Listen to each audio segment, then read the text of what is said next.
Infrastruktur huruf C. Masih tersegel Bapak.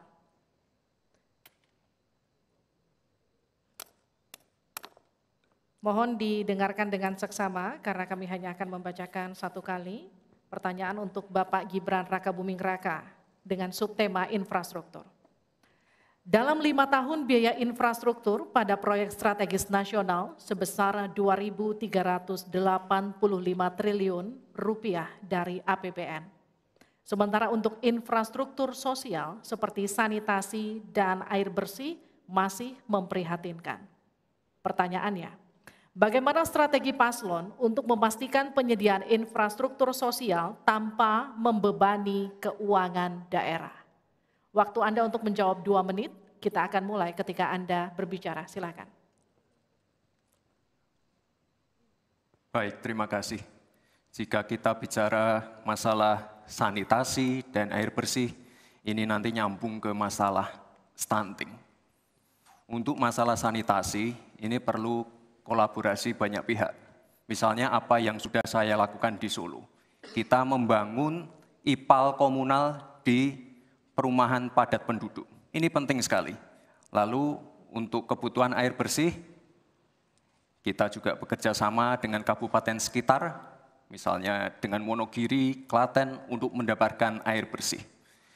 Kita juga sekarang sudah ada proyek strategis nasional, membangun beberapa bendungan dan embung. Ini nanti juga penting untuk meneruskan program pengairan nasional yang nanti berguna untuk pengadaan air bersih dan juga untuk mengairi sawah.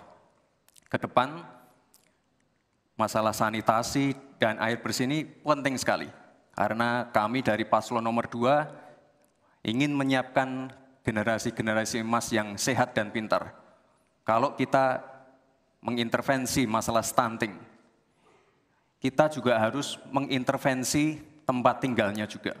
Kita tidak bisa hanya memberikan gizi tambahan untuk ibu hamil dan lain-lain, tapi kita tidak menyentuh rumah tinggalnya.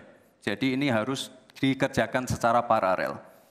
Stunting kita kerjakan, pemenuhan gizi kita kerjakan, sanitasi, drainase, air bersih, kawasan kumuh, ini harus kita selesaikan juga secara paralel. Terima kasih. Masih ada waktu? Cukup Pak? Cukup. Baik, saya berikan waktu untuk Pak Mahfud untuk menanggapi jawaban dari Pak Gibran. Mas Gibran yang terhormat, tadi itu pertanyaan yang dibaca oleh moderator, bagaimana strategi paslon untuk memastikan penyediaan infrastruktur sosial tanpa membebani keuangan daerah. Kayaknya belum terjawab. Tadi yang dijawab tuh infrastruktur fisik semua tuh. Infrastruktur itu kan ya ada infrastruktur sosial, ya itu yang penting. Kemudian regulasi. Bagaimana Anda menyiapkan regulasi sekarang ini agar semua itu bisa berjalan dengan baik. Nah kalau infrastruktur fisik mungkin sih bisa saja diutak-atik dari APBN, APBD gitu, ini untuk ini. Tapi masalahnya kita punya problem dengan infrastruktur sosial seperti yang ditanyakan tadi. Nah itu saya kira yang perlu dijelaskan lebih jauh. Selesai. Waktu Anda habis, baik kita akan ke calon wakil presiden nomor urut 1 Bapak Muhaimin Iskandar untuk menanggapi, waktunya 1 menit. Infrastruktur yang disampaikan Pak Gibran menjadi bagian dari yang perlu disediakan. Tapi infrastruktur sosial atau infrastruktur kerakyatan, pada dasarnya kita bisa melibatkan semua pihak untuk hadir dan memberikan solusi. Contohnya infrastruktur gedung-gedung sekolah yang memberikan kesehatan, kecerdasan bagi masa depan anak didik kita.